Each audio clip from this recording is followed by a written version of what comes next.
Hello and welcome to our next innovaphone myApps tutorial. In today's video, we would like to introduce three-way conference calls with the Phone app and the Softphone app. You are already in an established phone call with someone. Now, click on the button Start Consultation. You can now either use the search field to look for the new destination, or you can enter the phone number directly, or you can select a contact from your favorites or from your call history. Go ahead and click on the green handset symbol to initiate the phone call. The first phone call is put on hold and recorded music is played. As soon as the second call is established, you can start the three-way call.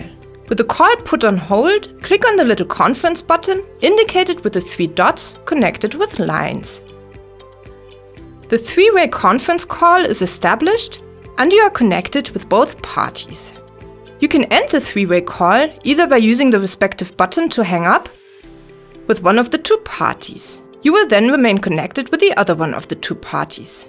You can also terminate the three-way call by placing one of the two calls back on hold. Click on the hold button of the call you would like to put on hold. You are now consulting with the other party. You can switch back and forth between the two calls as you please by always activating the call on hold with the green Retrieve button. Click on the conference button with the three dots connected by lines again to establish the three-way call once more. Many thanks for watching and see you again next time.